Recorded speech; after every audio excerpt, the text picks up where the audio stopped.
रहे हैं। आपने शायद देखा होगा फेसबुक के ऊपर एक वीडियो वायरल हुआ है जिसमें हमारे आदरणीय प्रधानमंत्री नरेंद्र मोदी जी का वीडियो है कि जब वो गुजरात के मुख्यमंत्री थे तो उन्होंने भारत सरकार के ऊपर कैसे कैसे सवाल उठाए थे। उन्होंने कहा था कि सीमाएं आपके हाथ में है, सिक्योरिटी आपके हाथ में है, सुरक्षा आपके हाथ में है, खुफिया एजेंसी आपके हाथ में है, फिर कहां से आते हैं आतंकवादी। ये पूछने वाला कोई और नहीं था, आज के हमारे माननीय प्रधानमंत्री श्री नरेंद्र भाई मोदी, जो तब के गुजरात के मुख्यमंत्री थे। ये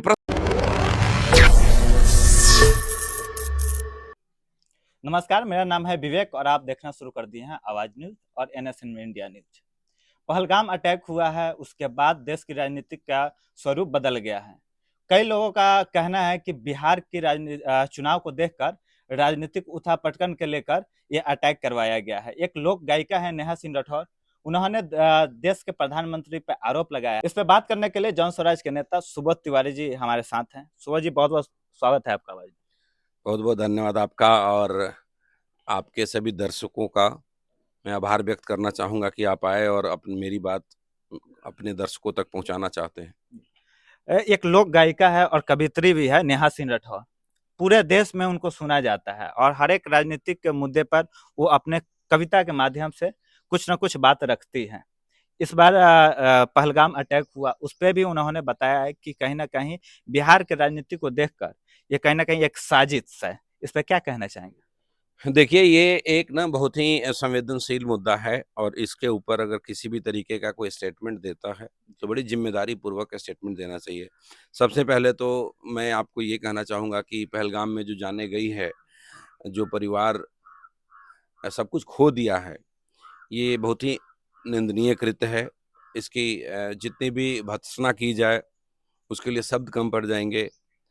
इस ऐसे वक्त में पूरे देश को एकजुट रहना चाहिए और किसी भी तरीके के राजनीतिक टिक्का टिप्पणी करने से बचना चाहिए, क्योंकि ये वक्त ऐसे में राजनीतिक टिक्का टिप्पणी करने का नहीं है। ये वक्त है देश के साथ खड़ा होने का। अब हमारे पास जो भी केंद्र में सरकार है, जैसे भी हैं, अच्छे हैं बुरे हैं, जनता का चुना हुआ है। जनता का चुना हुआ अगर प्रधानमंत्री नरेंद्र मोदी जी हैं तो अभी कोई और तो हो नहीं सकता। तो हम सब देशवासियों का, हम सभी राजनीतिक दल के लोगों का ये कर्तव्य बनता है कि ऐसे वक्त पे राजनीतिक ना करें और देश के साथ खड़े होकर के उनको, सरकार को मजबूती दें कि ये जो भी घटना हुई है, जिन लोगों भी ने किया है, जो लोग जिम्मेवार हैं, उनको ऐसा सबक सिखाएं कि उनकी आने वाली पीढ़ियां याद करें। नेहा सिंह राठौर के इस तीखा टिप्पणी के बाद उन पे राजद्रोह का भी मुकदमा लगा है। 11 एफआईआर हुआ है। क्या उन पे ये उचित कार्रवाई हुआ है? क्या लोकतंत्र में इस प्रकार की चीजें होना चाहिए? देखिए, नेहा सिंह राठौर ने जो भी बोला, एग्जैक्टली क्या बोला, क्या क्या शब्द के प्रयोग किए थे, ये मैंने नहीं सुना। आपने मुझे बताया तो आपकी बात को मान लेता हूं कि उन्होंने ये कहा होगा। वो अपने एक्स हैंडल पे भी ट्वीट करके पोस्ट किया है ये बात। पोस्ट किया है कि बिहार के चुनाव को लेकर के बीजेपी ने ये षड्यंत्र किया है। आप ऐसा कुछ कहना चाहते हैं? देखिए, मैं ऐसी बातों पे यकीन नहीं करूंगा। इसलिए नहीं करूंगा कि ये एक गंभीर आरोप है, और ऐसे आरोप किसी के ऊपर भी लगाने से पहले आपको 5 बार सोचना जरूर चाहिए। लेकिन हाँ, सत्ता में बैठे लोगों को भी ये जरूर सोचना चाहिए कि जब आप विपक्ष में होते हैं तो आप क्या क्या कहते हैं। नेहा सिंह राठौर के ऊपर आप सवाल कर रहे हैं लोगों से, और नेहा सिंह राठौर अगर गलत है तो कानून उसके ऊपर फैसला ले, गलत है तो सजा दे, वो होना चाहिए लोकतंत्र में। लेकिन जो प्रश्न आज विपक्ष आज उठा रहे हैं, आपने शायद देखा होगा फेसबुक के ऊपर एक वीडियो वायरल हुआ है जिसमें हमारे आदरणीय प्रधानमंत्री नरेंद्र मोदी जी का वीडियो है कि जब वो गुजरात के मुख्यमंत्री थे तो उन्होंने भारत सरकार के ऊपर कैसे कैसे सवाल उठाए थे। उन्होंने कहा था कि सीमाएं आपके हाथ में है, सिक्योरिटी आपके हाथ में है, सुरक्षा आपके हाथ में है, खुफिया एजेंसी आपके हाथ में है, फिर कहां से आते हैं आतंकवादी। ये पूछने वाला कोई और नहीं था, आज के हमारे माननीय प्रधानमंत्री श्री नरेंद्र भाई मोदी, जो तब के गुजरात के मुख्यमंत्री थे। ये प्रश्न उन्होंने केंद्र सरकार से उठाए थे। तो क्या ये प्रश्न आज उनसे उठना चाहिए या नहीं उठना चाहिए? ये मैं आप ही से प्रश्न पूछता हूं। मैं भारतीय जनता पार्टी के सभी नेताओं से प्रश्न करता हूं, मैं सभी कार्यकर्ताओं से प्रश्न करता हूं कि आप विपक्ष में रहे तो सरकार के ऊपर प्रश्न उठाएं, और आप सरकार में रहे तो विपक्ष आपके ऊपर प्रश्न ना उठाए, और विपक्ष जो भी प्रश्न उठाए वो देशद्रोही हो गया। और आप उसके ऊपर देशद्रोह का मुकदमा चला देंगे। लेकिन चुनावी मुद्दा करार देना, कहीं ना कहीं पाकिस्तान में ये वीडियो शेयर किया जा रहा है, वहां के विदेश मंत्री भी शेयर करके बता रहे हैं से ये एक इंडिया की लड़की जो है पूरा जो मोदी सरकार का राज खोल के रख दिया है। तो ये कहीं ना कहीं अपने शर्म की भी बात है। नहीं नहीं, देखिए मैं क्या कह रहा हूं, नेहा सिंह राठौर ने अगर इसको चुनाव से जोड़ा है तो ये गलत है, मैं इसका खंडन करता हूं, नहीं जोड़ना चाहिए। लेकिन मेरा प्रश्न भी आप नहीं समझ रहे हैं। हाँ, आपका प्रश्न है, आप नहीं, सुरक्षा मैं उनका है, सब आपके चीज नहीं, उनका है। मैं आपके चैनल से, भारतीय जनता पार्टी से, आदरणीय प्रधानमंत्री नरेंद्र मोदी से ये प्रश्न करना चाहता हूं कि जो प्रश्न मोदी जी ने किया था तब के भारत सरकार से, क्या ये प्रश्न उनसे होना चाहिए या नहीं होना चाहिए? क्या मोदी जी ने इसके ऊपर जवाब दिए कि पहलगाम के अंदर कैसे सुरक्षा में कमी आई? क्या हमारे प्रधानमंत्री जी ने इसके ऊपर कोई स्टेटमेंट दिया है कि पहलगाम जैसे जगह पे, मैं खुद वहां पे गया हूं अपने फैमिली के साथ, वहां पे इतनी चाक चौबंद है, अगर मैं अपनी गाड़ी 10 मिनट कहीं खड़ी कर देता हूं तो वहां पे कोई ना कोई सुरक्षा कर्मी आकर के मेरा जांच करता है, और ये बड़ी अच्छी बात है, ये होनी चाहिए और हम लोग इसका तारीफ करते हैं। तो जब किसी पर्यटक को 10 मिनट के अंदर कोई जांच एजेंसी आकर के, कोई सुरक्षा कर्मी आकर के जांच करता है, तो कोई आतंकवादी आ गया बंदूक लेकर के, हथियार लेकर के, आपके सुरक्षा कर्मी कहां थे? आपके खुफिया लोग कहां थे?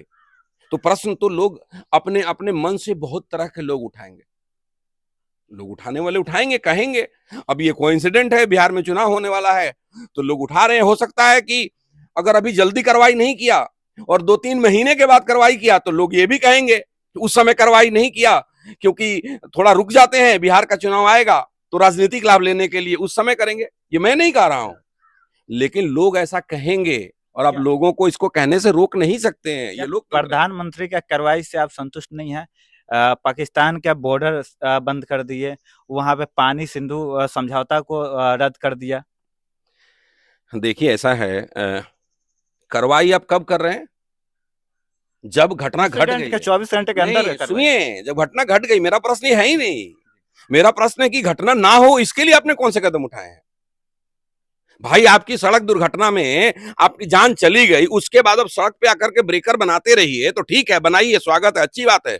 लेकिन मैं तो प्रश्न करूंगा ना कि भाई साहब, जब आपको मालूम था कि यहाँ पे लोग ज्यादा हैं, गांव के बच्चे सड़क पे घूमते हैं, जब आपने सड़क बनवाया, तो जब आप इसका कानून बना रहे थे, जब सड़क की आपने एक रोड निकाला, अलाइनमेंट करा, उसी टाइम आपने ब्रेकर का प्रोविजन क्यों नहीं दिया? वहां पे आपके आला अधिकारी कहां थे? वहां पे आपकी सोच कहां थी? वहां पे आपके निर्णय लेने वाले लोग कहां थे? तो मेरा प्रश्न फिर बना रहेगा, ये घटनाएं होती क्यों हैं? 10 साल से आप प्रधानमंत्री हैं, आप हर काम के लिए नेहरू जी को जिम्मेवार नहीं ठहरा सकते। आज भाजपा वाले लोगों से पूछिएगा, कोई भी प्रश्न करिएगा कि देश में ये समस्या है, उनके पास एक ही है, कुछ भी होगा उसके लिए नेहरू जिम्मेवार है। भाई साहब मैं पूछता हूं, मेरे दादाजी कुछ भी अगर नहीं थे 1 मिनट के लिए, तो मैं अपना काम करूंगा या दादाजी को कोसते रहूंगा?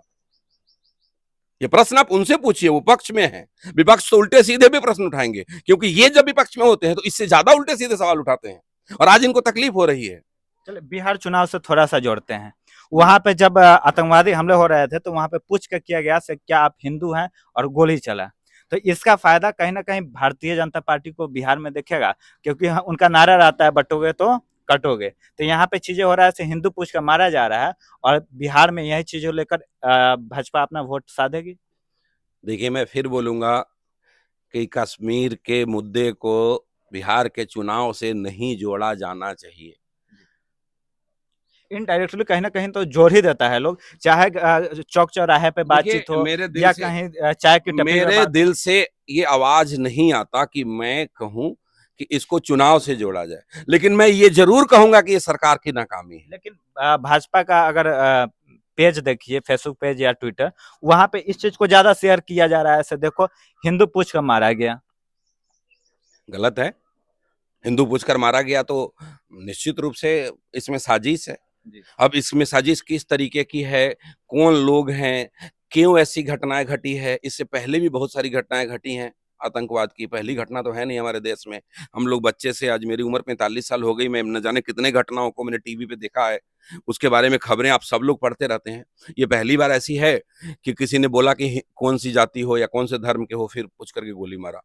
ये बहुत ही बुरा है, और उसने ऐसा क्यों किया, ये जांच का विषय है। आईएनए जांच कर रही है। इतने बड़ी चीजों में आप मेरे से स्टेटमेंट मत लीजिए। मैं एक अदना सा कर करता हूँ जन स्वराज पार्टी का, और हम लोग ऐसे भी राष्ट्रीय मुद्दे पे बहुत ज्यादा अपने विचार नहीं रखते हैं।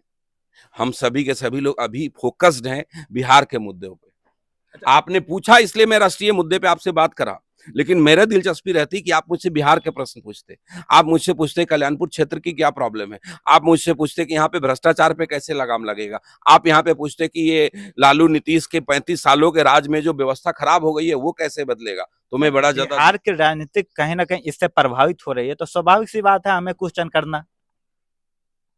ये प्रश्न तो भाजपा के ऊपर उठेंगे, लेकिन मैं फिर बोल रहा हूँ ये प्रश्न मेरे नहीं है, ये प्रश्न लोगों से उठ रहे हैं। अच्छा, बिहार की अब जनता उनको को आप क्या बोलना चाहेंगे से जो ये शेयर किया जा रहा है हिंदू मुस्लिम, इससे करके वोट अपना कैसे अपना जो है पक्षपात रखें? बिहार के जनता को सिर्फ एक चीज बोलना चाहूंगा, राष्ट्रीय मुद्दे लोकसभा के चुनाव में उठाए जाते हैं, विधानसभा का चुनाव किसी भी राष्ट्रीय मुद्दा के ऊपर नहीं होता। ये एक गंभीर मुद्दा है और एक राष्ट्रीय मुद्दा है जिसके ऊपर विधानसभा चुनाव में कोई चर्चा चुनावी जगह पे नहीं करनी चाहिए। बिहार विधानसभा के चुनाव में सिर्फ बिहार के मुद्दे पे चुनाव होने चाहिए। तो जनता को मैं अपील देना चाहूंगा कि आप लोग बिहार के चुनाव में अपने दिमाग को दिग्भ्रमित मत कीजिए।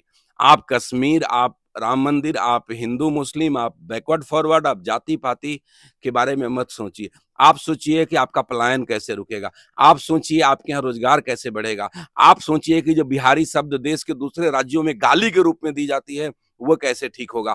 आप ये सोचिए कि आपका बच्चा 12 साल बाद जब 12वीं करेगा तो कैसे स्कूल में पढ़े, उसकी किस तरीके की शिक्षा हो जिससे वो कहीं मजदूरी करने नहीं जाए, वो एक कामयाब इंसान बन सके।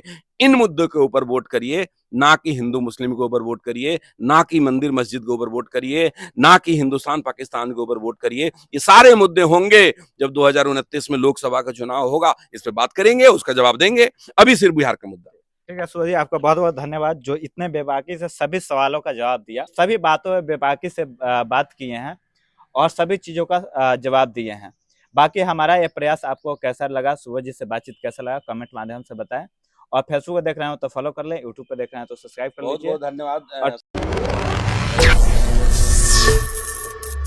और शुक्रिया आप सभी का।